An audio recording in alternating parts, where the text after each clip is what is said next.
नमस्कार एंड जय Hind students, welcome back. Well students, इस वीडियो में हम बात करेंगे एग्जाम्पल नंबर 10, 11, 12 की। ओके, तो बच्चे स्टार्ट करते हैं एग्जाम्पल नंबर 10 से। देखो बच्चे, बेसिकली एग्जाम्पल नंबर 10 में आपने क्या करना है, जो क्वेश्चन आपने एक्सरसाइज 4.1 में किया था ना बच्चे, क्वेश्चन नंबर 2 का फर्स्ट पार्ट, उसको आपने सॉल्व आउट करना है बाय यूजिंग क्वाड्रेटिक फॉर्मूला। और वो क्वेश्चन क्या था, ये था बच्चे आपका, the area of rectangular plot is 528 meters square. The length of the plot in meters is one more than twice its breadth. We need to find the length of the length and breadth of the plot. देखो बेटा, question को समझो बेटा। आपको क्या given है बच्चे, एक रेक्टेंगुलर प्लॉट गिवन है। Suppose it's a rectangular plot, okay, और इसके एरिया आपको गिवन है 528 meter square is the area of this rectangular plot. Okay, और आपको लेंथ कितनी गिवन है, लेंथ बच्चे गिवन है, सपोज कि अगर ब्रेथ इसकी x मीटर है, x meter is the breadth, तो लेंथ आपको गिवन है, कितनी गिवन है बच्चे, one more than twice its breadth, one more than twice its breadth. अगर ब्रेथ x मीटर है तो लेंथ कितनी है, 2 into x plus 1 meter. Okay students, बात समझ में आ रही। अब आपने क्या करना है, इस रेक्टेंगुलर प्लॉट की डायमेंशंस यानी कि लेंथ और ब्रेथ को क्वाड्रेटिक फॉर्मूला से सॉल्व आउट करके फाइंड आउट करना है। पहले हम क्वाड्रेटिक इक्वेशन बनाएंगे, देन हम सॉल्व करेंगे। देखो बेटा, पहली बात ये है आपका एग्जांपल नंबर 10, ठीक है। देखो बेटा, लेट करते हैं, let the breadth of a rectangular plot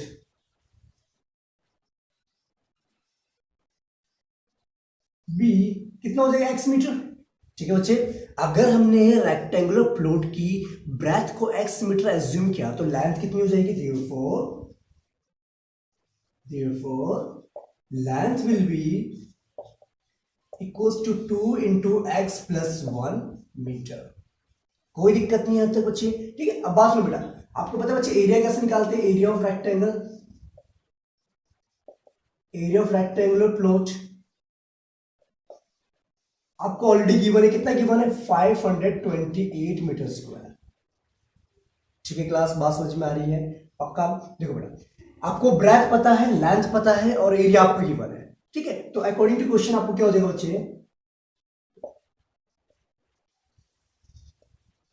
according to question it is given that, देखो बच्चे आपको पता है बच्चे एरिया कैसे निकालते हैं रेक्टेंगल का, आपको पता है लेंथ इनटू ब्रेथ होता है, ठीक है। तो यहां लिखेंगे बच्चे एरिया ऑफ रेक्टेंगल आपको कितना गिवन है, 528 मीटर। दैट मींस लेंथ कितनी है आपकी, 2x प्लस 1 है, और ब्रेथ कितनी x है, और टोटल एरिया कितना है, 528। चेक इट आउट, कोई कंफ्यूजन है यहां तक तो देख लीजिए बच्चे। I think is clear to all, ठीक है। ठीक है बच्चे, बात समझ में आ गई है। ओके, तो बच्चे कंटिन्यू करते हैं, आप अपना नोट डाउन कीजिए, फिर हम आगे कंटिन्यू करते हैं। देखिए स्टूडेंट्स, आपको पता है बच्चे एरिया आपको ऑलरेडी गिवन है, length into breadth equals to 528। अब इसको आप सॉल्व आउट करेंगे, देखो इस तरीके से, पहले आपको ओवर 2x x के साथ मल्टीप्लाई, आपका आएगा 2x स्क्वायर, ठीक है। फिर 1 होगा आपका x के साथ मल्टीप्लाई का प्लस में x इक्वल्स टू 528। ठीक है बच्चे, बात समझ में आ रही है। Let's continue. अब बच्चे आप क्या करेंगे, इसको आप इस तरीके से लिख सकते हैं, 528 आपको उधर प्लस में, इधर जाके हो जाएगा माइनस 0। ओके बच्चे, बात क्लियर है। अब बात सुनो बेटा, ध्यान से समझना बात को। देखो आपको बच्चे गिवन है बच्चे, लेंथ और ब्रेथ आपको पता थी, है ना, in terms of variable x, और एरिया आपको गिवन था 528। तो आपकी जो क्वाड्रेटिक इक्वेशन बन गई वो ये बन गई, ठीक है। अब आपने क्या करना है, इसको क्वाड्रेटिक फॉर्मूला से सॉल्व आउट करना है और डायमेंशंस फाइंड आउट करने। देखो बेटा, अब बात सुनो बेटा, यहां पर क्या है, here a that is the coefficient of x square is 2 and b is 1। देखो बेटा, x के साथ कुछ भी मल्टीप्लाई में यहां पर नहीं है, इसका मतलब यहां पर क्या है, 1 है, ओके। और c is minus 528। ठीक है स्टूडेंट्स, बात समझ में आ रही है। पहले आप b square minus 4ac find out करेंगे, b स्क्वायर मीन्स 1 का square minus 4 into a into c is minus 528। ठीक है, अब देखो 1 का स्क्वायर तो आपको पता है 1 होता है, और ये माइनस माइनस प्लस हो जाएगा, और ये जो 4 इंटू 2 इज 8। ठीक है, 8 को जो आप मल्टीप्लाई करेंगे 528 से तो आपको क्या मिलेगा, 64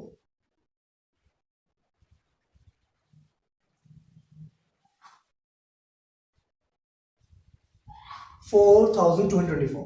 ठीक है बच्चे, देखो अगर आप 4 इंटू 2 इंटू 5 और 28 करेंगे तो आपको मिलेगा 4224 मिलेगा। तो यहां से आपको मिल जाएगा कितना 4225 विच इज ग्रेटर देन 0।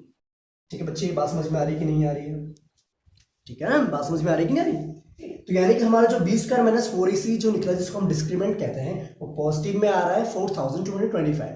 ठीक है, दैट मींस के रियल रूट्स एग्जिस्ट करेंगे। Okay, now continue. अब बच्चा आपको पता है क्वाड्रेटिक फॉर्मूला क्या होता है? आपको पता है बच्चे क्वाड्रेटिक फॉर्मूला क्या होता है? x equals to negative of b plus minus square root of b square minus 4ac divided by 2a whole divided by 2a। ठीक है, ये पूरा डिवाइडेड है 2a से। ठीक है, कुछ बच्चे क्या करते हैं बस रूट वाले के नीचे 2a लिखते हैं, यहाँ नहीं लिखते। ठीक है, तो आपने कहना ओवरऑल के नीचे 2a लिखना है। ओके, यहाँ पर क्या करना, सिंपल सी बात, अपनी वैल्यूज पुट करनी है, सॉल्व आउट कर। देखो बेटा b कितना आपका +1 है तो हो जाएगा -1 हो जाएगा, यहाँ पर plus minus under root 4225 divide by 2 into a कितना है आपका बच्चे, a आपका 2 है। ठीक, अब बात सुनो बेटा, 4225 का स्क्वायर रूट कितना होता है आपका 5 25 36 6 65। समझ में आ गई तुम? अब देखो बेटा यहां से आपको मिलेगा x equals to -1 plus minus, देखो बेटा 4225 का जब आप स्क्वायर रूट निकालेंगे तो आपका आएगा 65 आएगा। ठीक है, 65 और ये हो जाएगा 4 डिवाइडेड में। क्लियर बात है बच्चे? यहां तक क्लियर हो? कोई डाउट है तो आप बता सकते हैं। ठीक, कमेंट करके आप मुझे बता सकते हैं कि यहाँ पर कंफ्यूजन आपको है। क्लियर? क्वाड्रेटिक इक्वेशन आपकी ये आई, डिस्क्रीमेंट आपका 4225 आई, यानी कि b स्क्वायर माइनस 4ac, और ये आपका क्वाड्रेटिक फॉर्मूला हो गया। This means quadratic formula. ठीक है, put the values and solve it out. अब बात सुनो बेटा, यहाँ पर प्लस का साइन भी और माइनस का साइन भी है, तो एक बार प्लस लीजिए एक बार माइनस लीजिए। तो पहले अगर हम प्लस लेते हैं आएगा -1 प्लस 65/4, ये आपको हो जाएगा 64/4, ये हो जाएगा कितना 16। x इक्वल्स यहां से आ गया 16 आ गया। ठीक है बेटा, बात समझ में आ गई? एक वैल्यू तो x की आ गई 16 आ गई, और दूसरी वैल्यू आप निकाल सकते हैं यहाँ पर माइनस पुट करके। ठीक है, तो बच्चे इतना नोट डाउन कीजिए, फिर आगे हम यहाँ पर कंटिन्यू करते हैं। इतनी बात क्लियर है बच्चे? अगर हम नेगेटिव साइन लेकर चलते हैं -1 -65 डिवाइड बाय 4 इक्वल्स टू आएगा -66/4, ये हो जाएगा आपका 2, ये हो जाएगा 33। ठीक है, तो x हमारा आ गया -33/2। ओके स्टूडेंट्स, बात समझ में आ गई? देखो बेटा x की वैल्यू 16 भी आ रही है और x की वैल्यू -33/2 भी आ रही है। देखो बेटा यहां पर बच्चे x को आपने क्या एज्यूम किया था, breadth of the rectangular plot. ठीक है, और आपको पता है बच्चे ब्रेथ कभी भी नेगेटिव हो सकती है क्या? नहीं हो सकती। किसी भी शेप की या किसी भी प्लॉट की या किसी भी चीज की डायमेंशंस कभी भी नेगेटिव नहीं होती, आपको पता है। ठीक है, बात समझ में आ गई? तो इसका मतलब यहां से हमारे x की वैल्यू कितनी होगी, 16 होगी। ओके, क्या लिखें बच्चे? लिखेंगे हम dimensions cannot be negative, dimension negative नहीं हो सकती, therefore breadth is equals to कितना हो जाएगा 16 मीटर। ओके, अगर ब्रेथ 16 मीटर है तो क्या होगा बच्चे, लेंथ कितनी हो जाएगी? Length will be equals to 2 into x plus 1 meter, that is 2 into 16 plus 1, ये हो जाएगा आपका 33। ओके स्टूडेंट्स, बात समझ में आ गई? ठीक है, तो बच्चा आपको पता है डायमेंशंस कभी भी नेगेटिव नहीं हो सकती, इसलिए ब्रेथ हो जाएगी आपकी 16 मीटर। ठीक है, ये वाली वैल्यू हम नहीं लेंगे। ठीक है, ओके, और उसके अकॉर्डिंग बच्चे लेंथ आपको पता है कितनी थी, twice 1 more than twice of the breadth, that is equals to 33 meter. Okay class, I think इतनी बात क्लियर है। अब इसको नोट डाउन करना चाहते हैं, नोट डाउन कर लीजिए, या स्क्रीनशॉट लेना है स्क्रीनशॉट ले लीजिए। ठीक है, मेन मोटिव ये है बच्चा आपको समझ में आना चाहिए। अगर आपको समझ में आ गया है तो आप जो है उसको खुद भी कर सकते हैं। ठीक है, क्लियर बात है? Very good. अब बात करते हैं बच्चे एग्जांपल नंबर 11 की। वेल स्टूडेंट्स, अब कंटिन्यू करते हैं विद एग्जांपल नंबर 11। देखो example number 11 says find 2 consecutive odd positive integers sum of whose square is 290। अब बात समझो बच्चे ध्यान से, find 2 consecutive odd positive integers। आपने 2 odd consecutive integers positive integers find out करने हैं जिनके स्क्वायर का सम कितना है 290। अब बात सुनो बेटा, odd नंबर्स आपको पता है क्या होते हैं? ऑड नंबर्स आपको पता है which are not divisible by 2। Clear बात है? अच्छा, अगर पहला ऑड नंबर मेरा 1 है तो दूसरा ऑड नंबर क्या होगा? 3 होगा। इन दोनों के बीच में डिफरेंस कितना है? 2 का डिफरेंस है। ओके, बात समझ आ गई? Very good. अब बात सुनो बेटा, अगर मैंने एक ऑड नंबर को x अज्यूम करा तो दूसरा ऑड नंबर मेरा क्या होगा? x+2 होगा कि नहीं होगा? होगा ना, क्योंकि बच्चे दो ऑड नंबर्स के बीच में जो डिफरेंस है वो कितना है? 2 का डिफरेंस है। ठीक है, और कॉन्जिक्यूटिव का मतलब यही होता है एक के बाद एक, नेक्स्ट टू दैट। ओके, जो साथ साथ वाले नंबर्स होते हैं। ठीक है, तो एक काम करते हैं बच्चे, लेट करते हैं example number 11, let 2 consecutive odd positive integers be x and x+2 respectively। ठीक है बच्चे, बात समझ में आ रही है ना? पहले क्वेश्चन को आपने ध्यान से समझना है बच्चे, क्या क्या गिवन है। अगर यहाँ पर इवन पॉजिटिव इंटीजर्स गिवन हो तब भी आप जो है एक को x लेते हैं, दूसरे को आप x+2 लेकर चलते हैं, क्योंकि इवन नंबर्स के बीच में भी 2 का डिफरेंस होता है। ठीक है, और ऑड नंबर्स के बीच में भी 2 का डिफरेंस होता है। ठीक है, ओके, बात समझ में आ रही है? अगर यहाँ पर इंटीजर्स की बात होती तो 1 का डिफरेंस लेकर के चलते हैं। पहला x होता, दूसरा x+1 होता, तीसरा आपका x+2 होता, फिर उसके बाद x+3 होता, लाइक दिस। ठीक है, तो इस चीज में कंफ्यूज होने की आपको जरूरत नहीं है। ठीक है बेटा, अगर कॉन्जिक्यूटिव इंटीजर्स की बात करते हैं तो आपको पता होना चाहिए किस चीज की बात कर रहे हैं। ऑड की बात कर रहे हैं, इवन की बात कर रहे हैं, इंटीजर्स की बात कर रहे हैं, नेचुरल नंबर्स की बात कर रहे हैं। ठीक है, बात समझ में आ रही है? ओके, ठीक है बच्चे, चलो क्लियर बात है बच्चे। अब देखो बेटा, अकॉर्डिंग टू क्वेश्चन हमें क्या गिवन है? According to question given to you,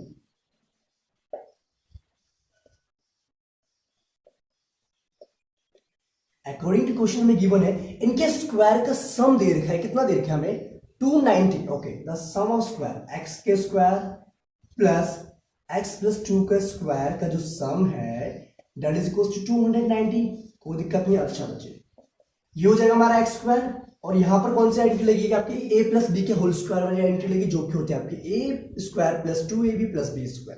ठीक है, अब यहां पर हम लिखेंगे a का स्क्वायर यानी कि x का square plus 2 into A is x, b is 2 plus 2 का स्क्वायर इक्वल्स टू 290। कोई दिक्कत नहीं। अब बेटा सुनो बात, x square plus x square दोनों लाइक टर्म्स है, तो ये हो जाएगा 2x square, 2 into 2 is 4 into x 4x, 2 का स्क्वायर 4 इक्वल्स टू 290। ओके, अब 290 को बच्चे हम लेफ्ट हैंड साइड में लेकर के जाएंगे तो क्या होगा? इसका साइन चेंज होगा, plus 4 minus 290 equals to 0. From here you will get 2x square plus 4x। देखो बेटा, 290 आपका नेगेटिव में और 4 आपका प्लस में, तो यहां से आपको मिल जाएगा 286 minus 286 equals to 0। ठीक है, अब देखो बेटा, इस इक्वेशन में कुछ कॉमन है क्या? देखो, ये भी 2 के टेबल में आ रही है, ये भी 2 के टेबल में आ रही है, ये टर्म्स भी आपके 2 के टेबल में आ रही है।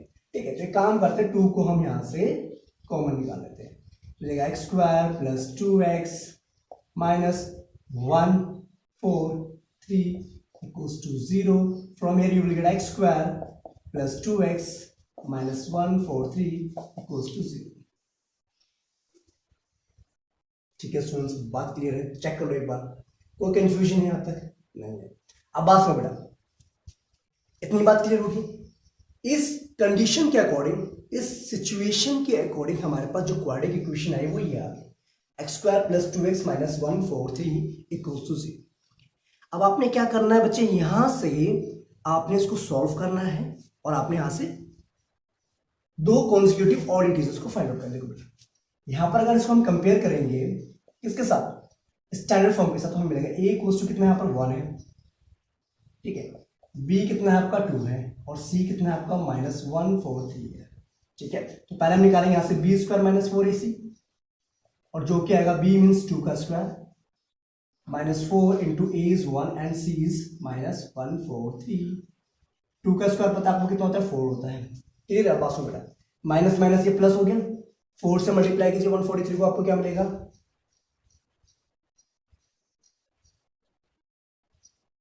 572 हो जाएगा आपका 576। ठीक है बेटा, 576 विच इज ग्रेटर देन 0। ठीक है, अब बात सुनो बेटा ध्यान से, इतनी बात आपको क्लियर है?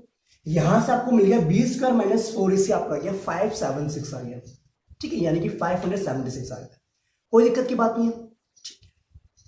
और पॉजिटिव वैल्यू है तो ऑब्वियसली बात है इसके रूट्स निकलेंगे, एग्जिस्ट करेंगे, ठीक है। तो बच्चे आप इतना नोट डाउन करेंगे या स्क्रीनशॉट लेना चाहते हैं स्क्रीनशॉट लीजिए, फिर आगे हम यहां से कंटिन्यू करेंगे। इतनी बात आपको क्लियर होगी? आपको जो बी स्क्वायर माइनस 4 AC है दैट इज 576, नो कंफ्यूजन। अब बच्चे आप यहां से सीधा क्वाड्रेटिक फॉर्मूला लगाएंगे, x equals to minus B plus minus under root B square minus 4AC divide by 2 into A, ठीक है। अब आपने सिंपल सी बात है वैल्यूज पुट करनी है, b कितना था आपका, b था आपका 2 प्लस का, तो यहाँ आ जाएगा -2 plus minus under root 576 divided by 2 into a is 1, ठीक है।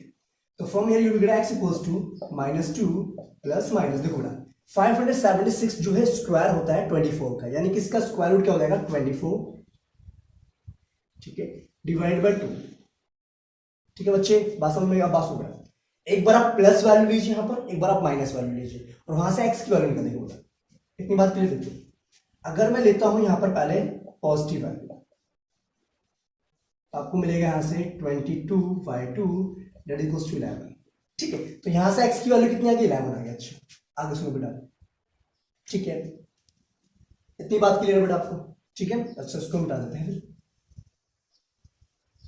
देखो बेटा इतनी बात क्लियर, यहां से x की वैल्यू आ गई 11। अच्छा अगर बच्चे हम नेगेटिव लेके चलते हैं, x equals to -2 -24 divide by 2, तो ये आएगा आपको -26/2 दैट मीन्स -30, ठीक है। तो x की वैल्यू यहां से आ गई -30, ठीक है, और एक x की वैल्यू क्या आई थी यहां पर बच्चे 11। अब बात सुनो बेटा, अब ध्यान समझना बात को, क्वेश्चन में गिवन है odd positive integer, odd positive integer, उसका मतलब बच्चे यही वैल्यू तो हम लेंगे, ठीक है, यानी कि जो हमारा फर्स्ट जो कॉन्जिक्यूटिव नंबर है, कॉन्जिक्यूटिव ऑड इंटीजर है, पॉजिटिव इंटीजर, वो क्या है 11 है, ठीक है बच्चे, बात समझ में आ गई? ओके, हमें गिवन क्या देखो बेटे, x is a odd positive integer, therefore x cannot be equals to -30, ठीक है। सो x इज इक्वल्स टू 11, ठीक है, 11 होगी, और दूसरा हमारा नंबर हो जाएगा ऑड इंटीजर, हो जाएगा x + 2 that is 11 + 2 equals to 30, ठीक है। यहां से हमें कंक्लूजन क्या मिलता है, therefore 2 consecutive odd integers, 2 consecutive odd integers are 11 and 30,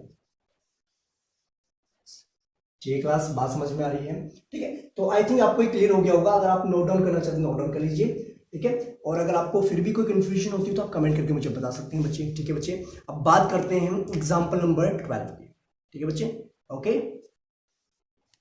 well students, अब बात करते हैं हम एग्जाम्पल नंबर 12 की। Example number 12 says a rectangular park is to be designed whose breadth is 3 meter less than its length. आपने बच्चे क्या करना है, एक रेक्टेंगुलर प्लॉट को डिजाइन करना है जिसकी जो ब्रेथ है वो लेंथ से 3 मीटर कम है, ठीक है बेटा, ध्यान समझोगे। It's area is to be 4 square meter more than the area of a park that has already been made in the shape of an isosceles triangle. Okay बेटा, यहां पर क्या गिवन है आपको कि जो इसका एरिया है इस रेक्टेंगुलर पार्क का, ये जो आपका रेक्टेंगुलर पार्क का एरिया है, ये जो पार्क का एरिया है ये बेसिकली जो इस ट्राइंगल, इस आइसोसेलेस ट्राइंगल के एरिया से 4 मीटर स्क्वायर ज्यादा है, ठीक है। Okay, with its base as a breadth of the rectangular park and of altitude 12 meter, find its length and breadth. Okay, अब बच्चे क्या गिवन है हमें, देखो आपको ऑलरेडी फिगर गिवन है कि जो आइसोसेलेस ट्राइंगल है इसकी बेस क्या है, जो रेक्टेंगल पार्क की जो ब्रेथ है ना वो उसकी बेस है, ठीक है, और इसकी एल्टीट्यूड दे रखी है, यानी कि इस आइसोसेलेस ट्राइंगल का जो हाइट दे रखी है हमें, कितनी दे रखी है, वो दे रखी है 12 मीटर, ठीक है बेटा, बात समझ में। तो आपको क्या करना है, यहां पर length of breadth find out करनी, किस रेक्टेंगुलर प्लॉट, ठीक है, किसकी, इस रेक्टेंगुलर पार्क की। ओके, अब बात सुनो बेटा, ध्यान समझिए, एक काम करते हैं, लेट करते हैं, let the length of the rectangular park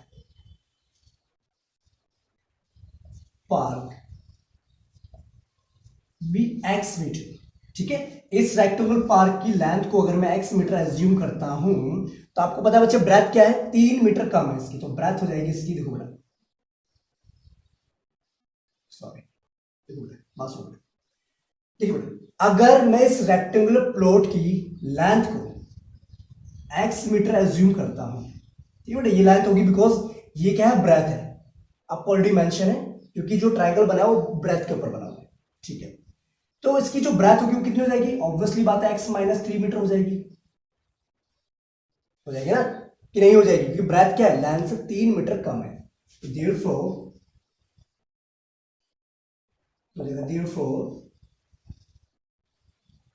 breadth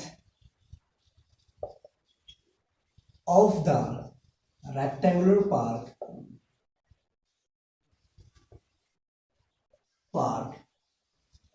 will be equal, ये हो जाएगी हमारी x माइनस 3 मीटर।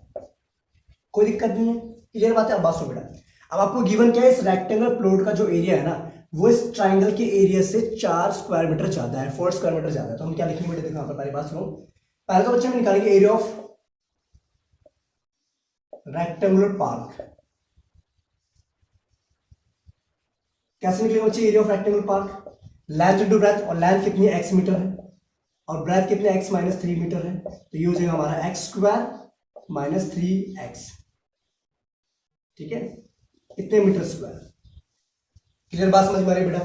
ठीक है, तो रेक्टेंगल का जो एरिया हो गया वो हो गया हमारे इतना। अब हम क्या करेंगे बच्चा, आइसोसेलेस ट्रायंगल के एरिया निकालेंगे, area of an isosceles triangle, isosceles triangular park. ठीक है, इसके एरिया कितना होगा, half into base into height, half into base, base का ये है जो कि क्या एक्स माइनस 3 है, और हाइट आपको ऑलरेडी गिवन है 12 मीटर, तो ये जाएगा आपका 6x माइनस 18 मीटर स्क्वायर। बड़े ध्यान से देखिए, कोई दिक्कत है तो बताइए आपने, कॉन्सेप्ट क्लियर हुआ कि नहीं होते बेटा, ध्यान से बेटा। आपको पता है रेक्टेंगुलर पार्क का एरिया तो निकलेगा लेंथ इंटू ब्रेथ, और लेंथ कितनी आपने एज्यूम किया, x मीटर एज्यूम की है, और ब्रेथ को आपने x माइनस 3 मीटर एज्यूम किया, कोई दिक्कत की बात नहीं आती। अच्छा, अब बच्चे जो उसकी ब्रेथ है ना उसी के ऊपर रेक्टेंगुलर पार्क है, यानी कि जो उसकी ब्रेथ है उस रेक्टेंगुलर पार्क की उतनी ही उसकी क्या है, बेस है, इसकी ट्रायंगुलर पार्क। ठीक है, तो आपको पता है बच्चे आइसोसेलेस ट्रायंगल का एरिया निकलता है half into base into height. ठीक है, आपको ऑलरेडी हाइट भी मैच है और बेस भी पता है। ठीक है, तो यहां से सॉल्व करने में आपको मिल गया 6x minus 18 metre square. Clear बात है, यहां तक कोई दिक्कत नहीं है। अब बेटा आप इतना नोट डाउन कीजिए, फिर आगे कंटिन्यू करते हैं। देखो बेटा, आपको पता बच्चे रेक्टेंगुलर पार्क का एरिया इतना आया था और ट्रायंगुलर पार्क का जो एरिया इतना आया था। ठीक है, अब क्वेश्चन के अकॉर्डिंग हमें गिवन क्या है, अकॉर्डिंग टू क्वेश्चन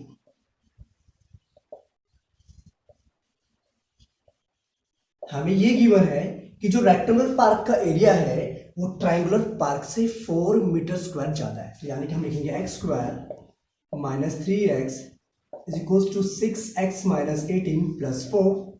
ठीक है, अब उसको आप सॉल्व करिए। ठीक है, ये हो जाएगा आपका 6x माइनस, ये हो जाएगा कितना हो जाएगा, माइनस 14। ठीक है, अब अच्छा राइट हैंड साइड वाले पार्ट को लेफ्ट हैंड साइड में लेकर के ये क्या मिलेगा आपको, x square minus 3x minus 6x plus 14 equals to 0। तो ये हो जाएगा x square minus 9x plus 14 equals to 0। Okay students, बात समझ में आ गई, क्लियर। देखो ठीक है, देखो यही तो गिवन है हमें, रेक्टेंगुलर पार्क का जो एरिया है वो ट्रायंगुलर पार्क से 4 मीटर स्क्वायर ज्यादा है, तो हमने इसको सॉल्व आउट करा तो हमारी क्वाड्रेटिक इक्वेशन ये आ गई। क्लियर है, अब आपने क्या करना है बच्चे, इस क्वाड्रेटिक इक्वेशन को सॉल्व आउट करना है और वहां से लेंथ और ब्रेथ फाइंड आउट करनी है। ठीक है, देखो बेटा अब हम यहाँ पर क्या करेंगे, क्वाड्रेटिक फॉर्मूला अप्लाई करेंगे, और क्वाड्रेटिक फॉर्मूला अप्लाई करने से पहले आपको पता है क्या करते हैं आप, ABC फाइंड आउट करते हैं। देखो here A is equal to कितना आपका 1 है, and B is minus 9 and C is कितना आपका 14 है। पहले आप क्या करेंगे, यहां पर B square minus 4AC find out करेंगे।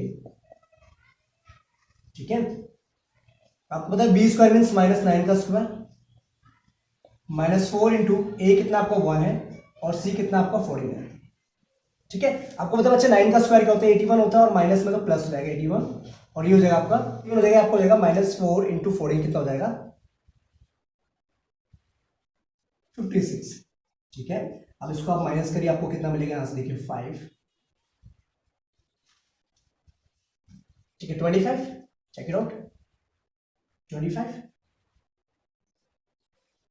ठीक है बच्चे बात समझ पाए। देखो बच्चे यहां से आपको मिल गया बी स्क्वायर -4ac आपको मिलेगा 25 और 25 क्या पॉजिटिव वैल्यू है, दैट मीन्स बच्चे इसके रूट्स एग्जिस्ट करेंगे।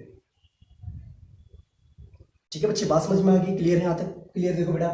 ठीक है, यहां से ABC आपको मिल गया और आपने यहां से डिस्क्रिमिनेंट जो है AB square -4ac find out करेगा। अब क्या करेंगे बच्चे, आप इसको पुट करेंगे क्वाड्रेटिक फॉर्मूला में और आप सॉल्व आउट करेंगे।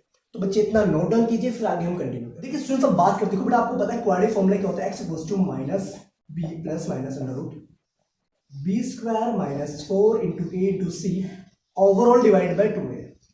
ठीक है बच्चे, ये आपका क्या है क्वाड्रेटिक फॉर्मूला, ये तो हो गया आपका क्वाड्रेटिक फॉर्मूला। ठीक है, अब आपने क्या करना है, वैल्यूज को क्वाड्रेटिक फॉर्मूले में पुट करना है, वहां से आपने रूट्स फाइंड आउट करने हैं। x equals to minus b आपका नेगेटिव में प्लस माइनस अंडर रूट 25 आपका आया, यहाँ पर आएगा 2 इंटू 1। ठीक है, ये हो जाएगा 9 प्लस माइनस 5 डिवाइड बाई 2। ठीक है, एक बार आप प्लस वैल्यू लीजिए, एक बार आप माइनस लीजिए। 9 प्लस 5 बाई 2 जाएगा आपको 14 बाई 2। ठीक है, जो कि हो जाएगा 7 और दूसरी आपके आ जाएगी यहाँ से 9 माइनस 5 बाई 2 जो कि हो जाएगा आपका 4 by 2 that is equals to. ठीक है स्टूडेंट्स, बात समझ में आ गई है, क्लियर है यहाँ तक। देखो x की वैल्यू एक तो बच्चा आपकी 7 आ गई, एक आपके आगे 2। ठीक है, बात समझो बेटा, x की जो वैल्यू आई आपकी एक तो 7 आ गई आपके, एक आगे 2 आ गई। ठीक है, तो इसका मतलब लेंथ आपकी 7 भी हो सकती है 2 भी हो सकती है। ठीक है, चेक करते हैं कौन सी करेक्ट वैल्यू है। ठीक है बच्चे, चलो इतनी बात क्लियर होगी बेटा, आपको क्लियर है। ठीक है, इसको मैं मिटा देता हूं, अब बात सुनो। देखो बेटा इतनी बात क्लियर, देखो बेटा अगर आप x की वैल्यू को लेकर के चलते, इफ x इक्वल्स टू 2, अगर आप x की वैल्यू को 2 लेते हैं तो आपको पता है बच्चे ये क्या हो जाएगा, जो ब्रेथ होगी वो क्या आ जाएगी, ब्रेथ आपको पता है बच्चे 3 मीटर कम है, लेस है, तो x -3 यानी कि 2 - 3 इक्वल्स टू -1। और क्या आपकी ब्रेथ नेगेटिव हो सकती है, नहीं हो सकती। ठीक है, तो हम लिखेंगे breadth can not be negative. ठीक है, ब्रेथ जो नेगेटिव नहीं हो सकती, therefore length is equals to 7 meter. ठीक है, लेंथ कितनी हो जाएगी 7 मीटर हो जाएगी और ब्रेथ कितनी हो जाएगी, ब्रेथ इक्वल्स टू हो जाएगी हमारी 7 - 3 that is equals to 4 meter. Okay students, बात क्लियर है। ठीक है, तो ये था हमारा एग्जांपल नंबर 12, आई थिंक आपको क्लियर हो गया होगा। ठीक है बच्चे, ठीक है, देखो यहाँ पर बच्चे हमारे x की 2 वैल्यूज आ रही है ना, एक 2 आ रही 7 आ रही है। ठीक है, कोई दिक्कत नहीं, दोनों पॉजिटिव में कोई दिक्कत नहीं, लेकिन बच्चे इस वैल्यू को पुट करने पर हमारी जो ब्रेथ आ रही है 2 पुट करने में वो नेगेटिव आ रही है और ब्रेथ कभी भी नेगेटिव नहीं हो सकती। ठीक है, डायमेंशंस कभी भी नेगेटिव नहीं हो सकती। ठीक है बच्चे, तो ये थे हमारे एग्जांपल्स 10, 11 एंड 12। ठीक है बच्चे, नेक्स्ट वीडियो में बच्चे हम बात करेंगे एग्जांपल नंबर 13, 14 एंड 15 की। टिल दैट जय हिंद, take care and thank you students.